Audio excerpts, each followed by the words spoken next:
कैसे एक food startup को सक्सेसफुल बनाया जा सकता है? रेस्टोरेंट इंडस्ट्री हमेशा कहा जाता है it's a business of complain. 2012 जुलाई में हमने अपना फर्स्ट आउटलेट खोला था, क्योंकि उस टाइम पे कैफ़े का मतलब लोग बाग साइबर कैफ़े समझते थे। फादर सपोर्ट में थे आपके, क्योंकि वो तो एक सर्विस क्लास से थे। ऑब्वियसली हम बिल्कुल नए थे, that was the first business. हमने अपना पहले कैफ़े खोला, कोई ना ही फैमिली बैकग्राउंड था। फिर भी मार्केट कैसे किया जाए? क्योंकि आप स्टार्टअप हो, you are not a brand, you will be creating a brand. At the end of the day आप खाना ही खिलाएंगे, लेकिन उसमें आपकी स्पेशलिटी क्या है? और ऐसी और कौन कौन सी गलतियां हैं जो एक ओनर करता है जिससे उसका कैफ़े टिक नहीं पाता है? ओवर कॉन्फिडेंस जो है वो एक बहुत बड़ी गलती होती है। उसको ये लगता है कि मैंने अपना आउटलेट खोल दिया है, अब पब्लिक आगे से मेरे पास आई।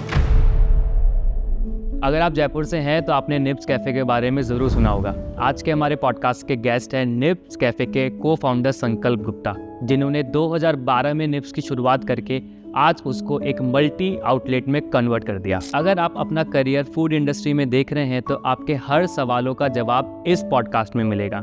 सो just keep watching till the end. Hi Sankalp, welcome to the show, welcome to the podcast. Thank you. आज अपन बात करेंगे फूड इंडस्ट्री के बारे में, कि आपने कैसे निप्स कैफ़े चालू किया, क्या क्या आपके स्ट्रगल्स थे, आप उससे पहले क्या करते थे, और आपने क्या सोचा कि आपको निप्स कैफ़े स्टार्ट करना है। ठीक है, तो मैं आपसे पहले आपका बैकग्राउंड जानना चाहूँगा कि आपने क्या पढ़ाई करी, कहाँ से पढ़ाई करी, और कैसे आपने निप्स कैफ़े का शुरुआत करी। ओके गौरव, मेरी जो स्कूलिंग है वो बहुत रैंडम प्लेसेस से हुई है, बिकॉज मेरे फादर बैंक ऑफ बड़ौदा से रिटायर्ड हैं। तो during every 3 years we used to move to different places. तो काफ़ी अलग अलग जगह राजस्थान की मैंने स्टडीज़ की। फाइनल 11th 12th जो है वो जयपुर से किया। उसके बाद for a year I prepared for engineering exams. मैं कोटा भी गया था, बट देन किस्मत को कुछ और मंजूर था, वो इतनी अच्छी रैंक बनी नहीं। Then I decided to go with the hotel management course. किसी ने मुझे बताया, अखबार में एडवर्टीजमेंट देखा कि होटल मैनेजमेंट करके भी होता है। And hotel is always something जो जब भी आप घूमने जाते हो तो एक बहुत ही लुक्रेटिव लाइन है, रेस्टोरेंट्स, कैफ़ेज़, होटल्स। तो मैंने बोला कि ठीक है, it's something which I can pursue. तो मैं 4 years का डिग्री कोर्स किया जयपुर से। And after completing the degree course मेरे कुछ फ्रेंड्स बने, जो अभी मेरे बिजनेस पार्टनर्स भी हैं, 2 पार्टनर्स हैं मेरे। उनके साथ में I decided to go to Australia for doing some masters course in hospitality management. और 2 साल वो कोर्स किया। उसके बाद फिर वहाँ पर हमने different hotels, restaurants, cafes, bars, अलग अलग जगह पे जितना हम एक्सपीरियंस ले सकते थे वहाँ पर अपना एक्सपीरियंस लिया। और शुरू से ये था कि यार एट द एंड कुछ ना कुछ खुद का करना है, जो कि ज़्यादातर यंगस्टर्स को अगर आप नोट करेंगे तो एवरीबडी, और उस टाइम के कंपैरिजन में आज तो एंटरप्रेन्योरशिप की जो एक लहर है वो बहुत ज़बरदस्त है। तो तब से थोड़ा सा कीड़ा था हमारे कि कुछ खुद का खोलेंगे। And then there was a question कि whether we should start something जो मेलबर्न में, ऑस्ट्रेलिया में चालू करें या इंडिया में चालू करें। डिसाइडेड कि इंडिया में आके, और इनफैक्ट जयपुर में, क्योंकि उस टाइम पे कैफ़े का मतलब लोग बाग साइबर कैफ़े समझते थे। So we started in 2012। और जब मेरे पापा भी किसी को बताते थे कि मेरा बेटा है, उसने कैफ़े खोला है, तो लोग बाग समझते अच्छा साइबर कैफ़े खोला होगा। सो हम लोगों ने वहाँ से चालू किया। The journey is quite challenging but very interesting journey. So learned a lot of things during our process, and whatever we learned in our education and through our experience, we decided कि हम उसको अपने यहाँ पर अपने first cafe से उसको implement करें। तो आपके फादर सपोर्ट में थे आपके, क्योंकि वो तो एक सर्विस क्लास से थे, तो एक मेंटलिटी होती है ना, एक सर्विस क्लास है तो सर्विस क्लास का ही। बिल्कुल। मेरे पेरेंट्स, मेरी फैमिली हमेशा काफ़ी सपोर्टिव रही है। इनफैक्ट आज तक हर चीज़ में बहुत सपोर्ट करते हैं मुझे। एंड एक थोड़ा सा वो था, डाउट था कि तुम इस लाइन में जा रहे हो, इसकी जगह कोशिश करो कि तुम थोड़ा अपना जॉब थोड़ा सिक्योर होता है, तो एक सर्विस क्लास मेंटालिटी होती है।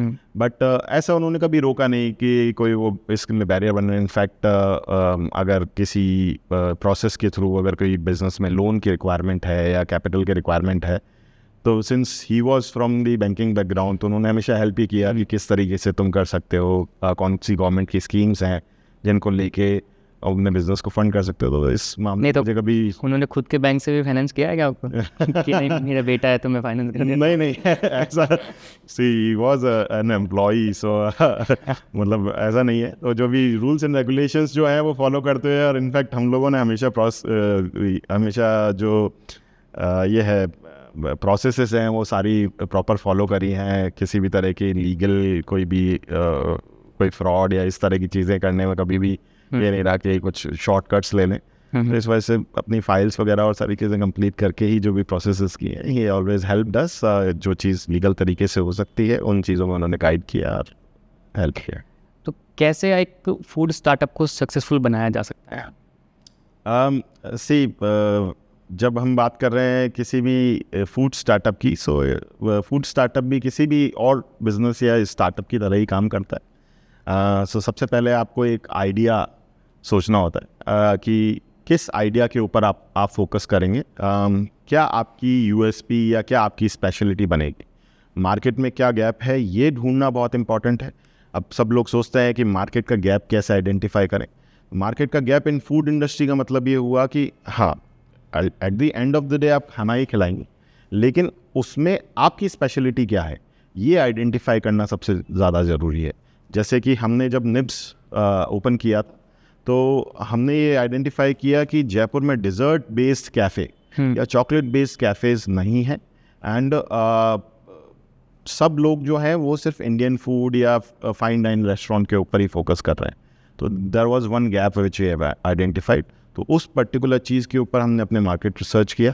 तो इसी तरीके से कोई भी अगर देख रहा है कि उसको फूड इंडस्ट्री के अंदर जाना है, तो उसको सबसे पहले ये आइडेंटिफाई करना है कि वो जिस भी लोकेशन पे या जिस भी जगह पर अपना फूड स्टार्टअप करना चाहते हैं, उसमें क्या, उस एरिया की क्या डिमांड है या उस सिटी की क्या डिमांड है, या ट्रेंड मार्केट में क्या चल रहा है जो उस सिटी में लाया जा सकता है।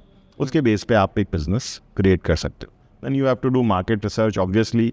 जब आप कॉन्सेप्ट आपका फाइनलाइज करते हैं कि वो पर्टिकुलर कॉन्सेप्ट में मार्केट में कितनी डिमांड है, उसकी क्या आपका टारगेट सेगमेंट है, उस टारगेट सेगमेंट को आइडेंटिफाई करते हुए फिर आपको एक प्रॉपर लोकेशन चाहिए। I am talking about food startup as in restaurant और cafe. Food startup can be other thing as well if you want to go in product segment में अगर जाना चाहते हो। लेकिन अभी स्पेसिफिकली अगर मैं रेस्टोरेंट कैफ़े की बात करूँ तो उसमें आपको लोकेशन बहुत इंपॉर्टेंट पार्ट है, क्योंकि आप स्टार्टअप हो, you are not a brand, you will be creating a brand. तो आपकी विजिबिलिटी सबसे इम्पॉर्टेंट पार्ट है। अगर आप एक ऐसी लोकेशन पे खोल लेते हो जहाँ पर लोग बागों को विजिबिलिटी नहीं है या आना बहुत डिफ़िकल्ट है, तो आपको बहुत ज़्यादा एफर्ट करने पड़ेंगे। तो एक लोकेशन आपके एफर्ट्स को थोड़ा सा ईजी बनाता है। एंड अपार्ट फ्रॉम इट, जो भी आपने पूरा रिसर्च किया है, पूरा आपने कॉन्सेप्ट आपका फाइनलाइज किया है, उसके बाद एक प्रॉपर बिजनेस प्लान आपको पेन एंड पेपर पे आइडेंटिफाई करना चाहिए। कई चीज़ें जो होती हैं जो मैं आज भी फॉलो करता हूँ, वो ये करता हूँ कि कोई भी मेरे दिमाग में अगर आइडिया आता है या anything new which we are planning, उसको मैं हमेशा पेन एंड पेपर लेके उसके प्रोज एंड कॉन्स, उसकी क्या हमारी स्ट्रेंथ्स हैं, क्या वीकनेसेस हैं, उनको सबको जॉट डाउन करता हूँ। और जब चीज़ें दिमाग में होती हैं और जब पेपर पे आती हैं तो उसमें बहुत डिफरेंस आ जाता है। अब जैसे बहुत सारे कैफ़ेज़ ओपन हो रहे हैं, बहुत सारे रेस्टोरेंट ओपन हो रहे हैं, ठीक है, अपन ने अच्छी लोकेशन भी अपन ने चूज़ कर लिया, अपन ने पूरा सेटअप कर लिया, अपन ने ट्रेंडी चीज़ें जो भी है वो सब अपन ने इंक्लूड कर दी, बट फिर भी मार्केट कैसे किया जाए आपके पर्टिकुलर स्टार्टअप के पर्टिकुलर फूड इंडस्ट्री को?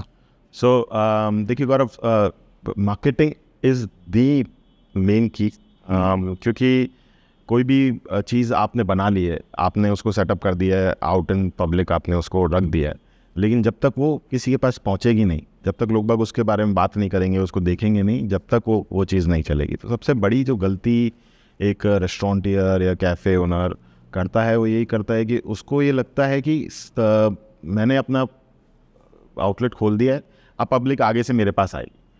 पब्लिक आएगी, लेकिन उससे पहले आपको अपना प्रोडक्ट उन तक पहुंचाना पड़ेगा थ्रू मार्केटिंग। और उसका सबसे इफ़ेक्टिव वे आज की तारीख में, अगर आपका क्राउड, पहले तो आपका क्राउड सेगमेंटेशन आपको करना पड़ेगा।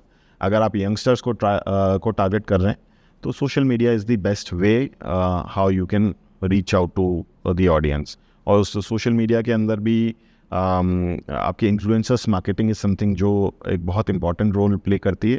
It can not be avoided in today's time, क्योंकि लोग बाग किसी दूसरे को देख के इंस्पायर होते हैं. तो जब आप किसी को देख के इंस्पायर होते हैं और वो उस पर्टिकुलर जगह पे जा रहा होता है, तो आपको ऐसा लगता है कि आप भी उस जगह पे जाके ट्राई करो. तो ये word of mouth is another thing which plays a very important role. Word of mouth से सबसे बेस्ट मार्केटिंग होती है, लेकिन वो initial word of mouth create करने के लिए भी आपको एक बार सोशल मीडिया का सहारा लेना पड़ता है आज की तारीख में, अगर आपको मार्केटिंग करनी है. Other ways of doing marketing जो ट्रेडिशनल वेज हैं, आप न्यूज़पेपर एडवर्टीजमेंट में जा सकते हैं या रेडियो एडवर्टीजमेंट में जा सकते हैं, लेकिन the cost of advertising in these mediums are quite high, और उसके कंपैरिजन में आप जो रिजल्ट है उसको एनालाइज नहीं कर पाते हो. जो हमने नोटिस किया है कि अगर आपने कोई भी एक न्यूज़पेपर चूज़ किया और वहाँ पर आपने बोला कि एक फोटो पेज हम एडवर्टीजमेंट अपना दिखाते हैं, तो एक स्टैटिक एडवर्टीजमेंट आप दिखाते हो तो उसमें एक बहुत लिमिटेशन आपकी हो जाती है कि आप कितना अपने प्रोडक्ट के बारे में कम्युनिकेट कर पाओगे. उसमें आप एक दो इमेजेस आप शो कर सकते हो, बट एक बहुत ही इफ़ेक्टिव वे से कम्युनिकेशन करना डिफ़िकल्ट होता है. फिर वो कितने लोग बागों तक पहुंचा, उससे क्या रिज़ल्ट डिराइव हुआ, ये मेजर कर पाना डिफ़िकल्ट होता है. जबकि आप सोशल मीडिया के थ्रू या किसी भी इस तरह का एडवर्टीज़मेंट मेथड अगर आप यूज़ करते हैं, तो आप रिज़ल्ट जो है वो उसको हमेशा मेजर कर सकते हैं. और ऐसी और कौन कौन सी गलतियां हैं जो एक ओनर करता है जिससे उसका कैफ़े टिक नहीं पाता है मार्केट में? आई थिंक एक तो चीज़ ओवर कॉन्फिडेंस जो है वो एक बहुत बड़ी गलती होती है. इनिशियली क्या होता है कि अगर एक बार आपका कैफ़े चल गया और पब्लिक आपके पास आने लगी, तो फिर हम एक उस मोड पे आ जाते हैं कि यार अब तो है ना हम सब जानते हैं. So that over confidence is something जो आपके ईगो के रूप में कन्वर्ट हो जाता है, और देन आप कस्टमर फीडबैक जो है उसको इम्पोर्टेंस देना बंद कर देते हैं. That is the most important part कि आपका कस्टमर आपको क्या फीडबैक दे रहा है वो आप हमेशा कंसिडर करें, और जो चेंजेस इम्प्लीमेंट करने का डिमांड है. सी रेस्टोरेंट इंडस्ट्री हमेशा कहा जाता है it's a business of complain. Even जब हम पढ़ाई कर रहे थे तो हमें सबसे पहले यही सिखाया जाता था कि satisfying 100 out of 100 customers is very difficult, but you should always strive to achieve that number. So it should not be ever that complaint आई तो यार complaint तो आती है, तो वो attitude नहीं होना चाहिए. ये मेरे हिसाब से सबसे इम्पॉर्टेंट पार्ट है कि कस्टमर की फीडबैक को आप लो, कस्टमर की फीडबैक लेके और जो आपके बस में है उसको इम्प्रोवाइज़ करने का, प्रोडक्ट इम्प्रोवाइजेशन या नए नए ट्रेंड्स को अडेप्ट करना, ये हमेशा उसमें होना चाहिए. And other part is which very limited people talk about is the finance related to the running of your operations. इस पे एक हमेशा एक टाइट नज़र होनी चाहिए रेस्टोरेंटियर की, बिकॉज ये एक ऐसी इंडस्ट्री है कि जहाँ पर पिल्फरेजेस के चांसेस बहुत ज़्यादा हैं. आप हर चीज़ नाप के डाल नहीं सकते. When you have the considerable size of operations, it's very difficult to manage it. जो इस चीज़ को कर पाते हैं, कुछ बड़े ब्रांड्स हैं जो इस चीज़ को मैनेज कर पाते हैं, तो that's why they become such a big brand. But at the smaller level, you cannot ask your chef to always measure, and then they do not follow the same which you are asking for all the time. तो इस वजह से वो measurement, वो accountability, ये सारी जो चीज़ें हैं ये आपको मैनेज उस पर भी क्लोज आई रखनी चाहिए. और कहाँ पर किस जगह पे आपका खर्चा हो रहा है ज़्यादा, हमेशा टाइट बजट्स के साथ में काम करना चाहिए. और जिस जगह पे वो बजट्स स्लिप इन हो रहे हैं वहाँ पर करेक्टिव मेजर्स लेके उनको इमीडिएटली रेक्टिफाई करना चाहिए, क्योंकि ये धीरे धीरे करके ये पिल्फरेजेस इतने बढ़ते चले जाते हैं कि जब तक आप उनके ऊपर बाद में एक्शन लेने की सोचते हैं तब तक बात बहुत ज़्यादा हद से आगे निकल चुकी होती है. तब कैसे डिसाइड कर सकते हैं कि आपका जो स्टार्टअप है फूड इंडस्ट्री में वो फ्रेंचाइजी के लिए सूटेबल है? फ्रेंचाइजी क्यों करता है कोई भी ब्रांड, सबसे पहले ये इम्पोर्टेंट है. Franchisee is there to grow yourself. And when a franchisee partner comes in place, तो वो क्या लेके आता है, वो एक पैरेलल एक पर्सन होता है जिसको फूड एंड बेवरेज इंडस्ट्री के अंदर एंटर होना होता है, और वो खुद एक एक्सपेरिमेंटेशन से बचना चाहता है। जो भी आपने लर्निंग ली होती है आपकी इस ब्रांड जर्नी के अंदर, उस ब्रांड जर्नी को बाय कर रहा होता है बेसिकली।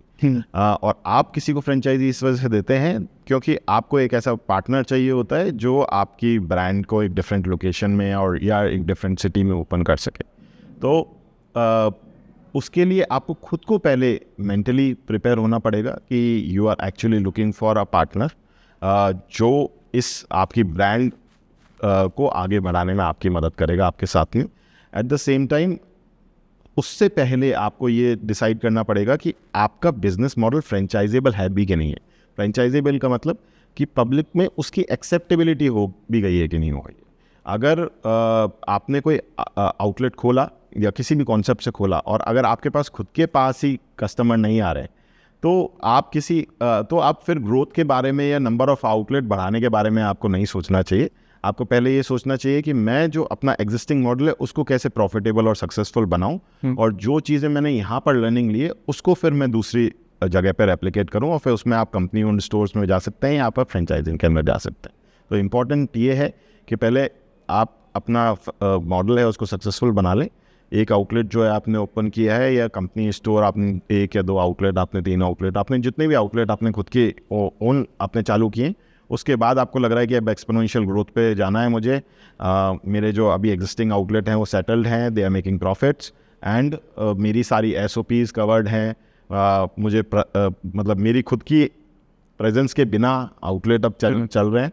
तो then I can go with other partner and I can take their investment and go for the franchise. तो और एक फ्रेंचाइजी बेस्ड मॉडल के अंदर क्या क्या प्रॉब्लम्स आ सकती हैं? देखिए फ्रेंचाइजी मेजरली 2 तरह के मॉडल्स पे रन होती है। एक फोफो है which is called franchisee owned franchisee operated, दूसरा होता है फ्रेंचाइजी ऑन कंपनी ऑपरेटेड।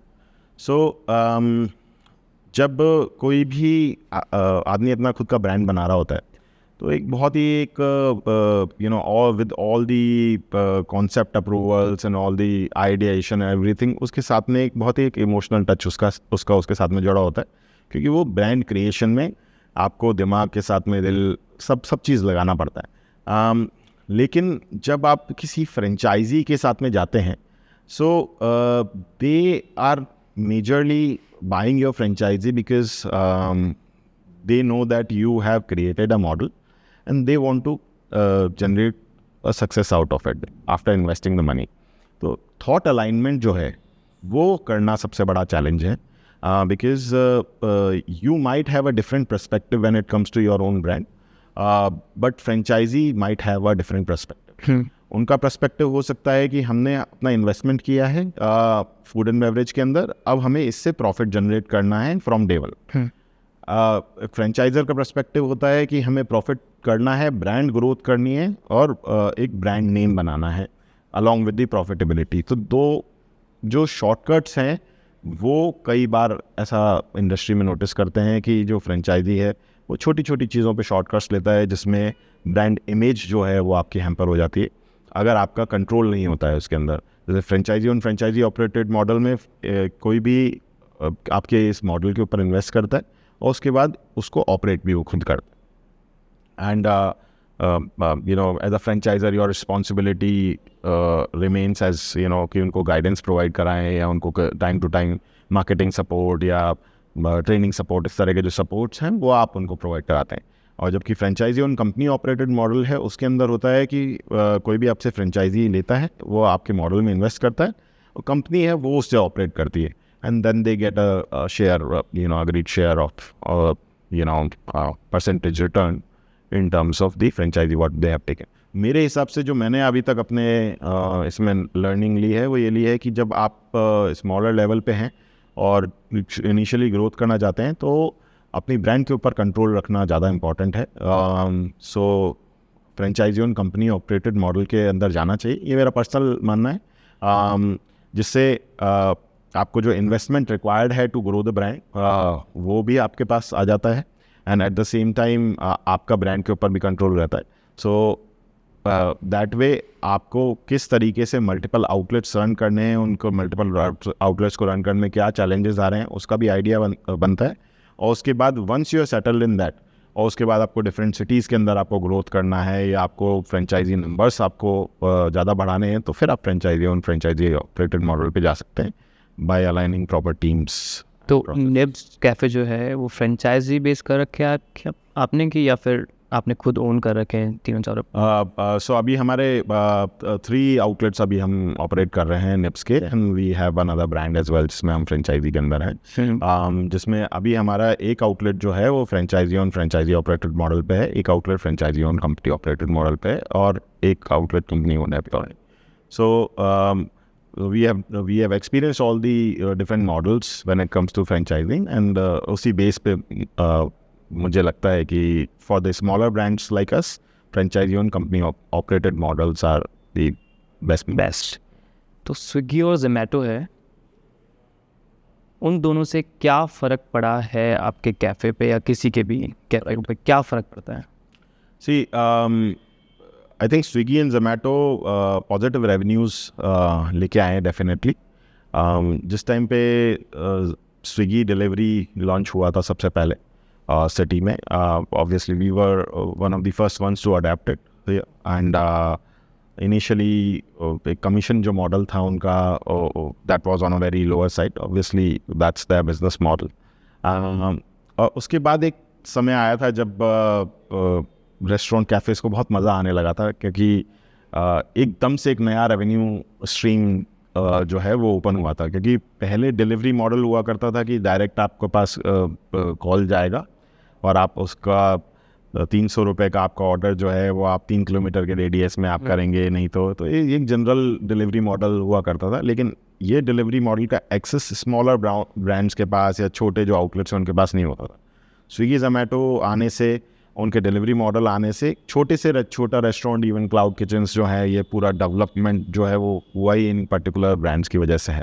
तो इससे बहुत अच्छा एक पॉजिटिव इम्पैक्ट आया है। द ओनली थिंग जो इनसे एक इफ़ेक्ट होता है वो होता है कि after profitability, after giving the discount, because जो मार्केट है वो भी डिस्काउंट सेंसिटिव मार्केट है, then you know the percentage of commissions are very high. तो जो एट द एंड 100 रुपये के ऊपर जो अमाउंट बचता है वो एक अमाउंट ऐसा है कि जो रेस्टोरेंट ओनर्स को सेटिस्फैक्ट्री नहीं लगता है, क्योंकि सबको ऐसा लगता है कि जब पूरी मेहनत हम कर रहे हैं, सारी चीज़ बना भी हम रहे हैं, सारा कंट्रोल है, and you are just a mediator. It's not like that. मतलब मेरा ये मानना है, ये सोचना है कि वो मीडिएटर है, बट वो पर्टिकुलर चंक ऑफ बिजनेस वो आपके लिए जनरेट कर रहे हैं। तो it's your you know duty कि आप अपना बिजनेस कैसे प्रॉफिटेबल बनाएंगे, क्या प्राइसिंग स्ट्रैटेजी रखेंगे, ये आपका कॉल है। बट अगर somebody is you know doing the delivery, door step delivery, आपके यहाँ से पिक कर रहा है, आपको टैग दे रहा है, किसी को डिलीवर करा रहा है, तो उस केस में मतलब आपको भी एक फेयर शेयर तो देना ही पड़ेगा। ऑनलाइन फूड की वजह से आपका फुटफॉल तो कम हो गया है? हाँ, बिल्कुल। देखिए, काफ़ी हद तक फ़र्क पड़ा है, बिकॉज़ जब आपके पास कन्वीनियंस ऑफ फूड घर बैठे आपको मिल रही है, एज़ वेल एज़ डिस्काउंटिंग मिल रही है आपको, आज की तारीख में आधा घंटे के अंदर आपके पास फूड डिलीवर हो जाता है, तो डेफिनेटली जो फुटफॉल है उसके अंदर एक इम्पैक्ट आया है। But at the same time जिसको dine in experience, because dine in apart from eating food is experience, तो जिसको वहाँ पर जाके एक पर्टिकुलर टाइम एंजॉय करना है, अगर कोई गर्लफ्रेंड बॉयफ्रेंड डेट पे जाना चाहता है तो they can not you know order at their own homes. So जो कुछ चीज़ें हैं जो आप जो रिप्लेसेबल हैं, जिनको तो आप नहीं चेंज कर सकते, बट यस इम्पैक्ट है। क्योंकि एम्बियंस पे भी आपका लगता है खर्चा बच गया है, क्योंकि फुटफॉल ही नहीं है तो आप नहीं, eight the end of the day अगर आप डाइन इन मॉडल क्रिएट कर रहे हैं तो फिर आप वो शॉर्टकट नहीं ले सकते, वो नहीं ले सकते। हाँ, अगर आप या तो आप डिसाइड कीजिए कि हमें डाइन इन मॉडल नहीं क्रिएट करना है, and we want to focus on take away and delivery model. तो बहुत सारे ब्रांड्स हैं काफ़ी जिन्होंने पैन इंडिया लेवल पे एक्सपैंड किया है। आई थिंक ईजी भी हो गया है अब तो। बिल्कुल, बिकॉज इन दैट केस आपको रियल एस्टेट जो कॉस्ट है उसके ऊपर आपको थोड़ा सा मार्जिन मिल जाता है। You don't really have to open the outlet on a high street और anything, you can even go into some sub lanes और स्मॉलर प्लेसेस। और एक ही किचन से मल्टीपल क्लाउड ब्रांड्स आप ऑपरेट कर सकते हो। ये मैन पावर कम हो गई आपकी? हाँ बिल्कुल, because then you don't have to serve people there, you don't have to have the fancy lights and all those electricity bills and everything. तो उससे बहुत पॉजिटिव इम्पैक्ट है बहुत। तो हर चीज़ के प्रोज एंड कॉन्स हैं, बट यस आपको अपना मॉडल डिसाइड ज़रूर करना पड़ेगा कि मैं डाइन इन मॉडल पे ज़्यादा फोकस करना चाहता हूँ, या मैं टेक अवे मॉडल पे ज़्यादा फोकस करना चाहता हूँ, या मैं सिर्फ डिलीवरी बेस्ड मॉडल बनना चाहता हूँ, और I want to be a mix of everything. तो आपने 2012 में जब निप्स की शुरुआत करी, तब से लेकर अब तक आपने क्या क्या एक्सपेरिमेंट करे? ओके, सो 2012 जुलाई में हमने अपना फर्स्ट आउटलेट खोला था, and that was the time जब ऑब्वियसली हम बिल्कुल नए थे। That was the first business, हमने अपना पहले कैफ़े खोला। कोई ना ही फैमिली बैकग्राउंड था हमारा, 3 पार्टनर हैं हम शुरू से, अभी भी हम साथ में ही काम कर रहे हैं। एंड सो ये हमारा प्री डिसाइडेड था कि हमें कुछ कॉन्सेप्ट के साथ में ही ओपन करना है, तो we focused a lot in terms of our interiors. और हमने चॉकलेट एज अ थीम, तो निब्स जो है, निब्स का मतलब भी होता है it's a centre part of a cocoa bean, जिससे एक्चुअल चॉकलेट आती है। हमारा शुरू से ब्रांड क्रिएशन, और हमने अपनी ब्रांड आइडेंटिटी के ऊपर काफ़ी फोकस किया। We always use those brown colours and in interior हमने अपने चॉकलेट एलिमेंट्स को हमने इम्प्लीमेंट किया। As a result of it, we became very popular in a very short span of time. हमारा एक स्टूडेंट प्रोन एरिया था जहाँ पे हमारा आउटलेट था सबसे पहले। तो स्टूडेंट्स जो हैं, they used to have come out every day after their classes and और हमने जितने भी आइटम्स रखे थे अपने मेन्यू के अंदर, we were very sure कि हमें थोड़ा कुछ अलग देना है। हम रोटी सब्जी या एक जो ट्रेडिशनल रेस्टोरेंट के अंदर फील है वो नहीं रखना चाहते हैं, हम बिल्कुल ट्रेडिशनल सीटिंग नहीं रखना चाहते हैं। हमने स्मॉल हाइट्स की टेबल चेयर्स जो हैं, थोड़ा लाउंज फील, इस तरह का हमने आउटलेट का डिज़ाइन क्रिएट किया था। और मेन्यू के अंदर हमने रिपीटेशन जो है वो बहुत कम रखा था, बहुत लिमिटेड मेन्यू रखा था, ताकि लोग बाग आएँ, एक्सपीरियंस करें, and then they give us the feedback कि ये चीज़ अच्छी है, ये चीज़ ख़राब है, और बेस्ड ऑन दैट फीडबैक हम अपने आप को और फर्दर इम्प्रोवाइज करें। कुछ ही टाइम में हमने ये नोटिस किया कि लॉट ऑफ पीपल जिनको इस तरह की चीज़ें यहाँ पे नहीं मिलती थी, जैसे फलाफल जयपुर में नहीं मिलता था, वॉफल्स जयपुर में नहीं मिलते थे। These are the few things which we introduced in Jaipur.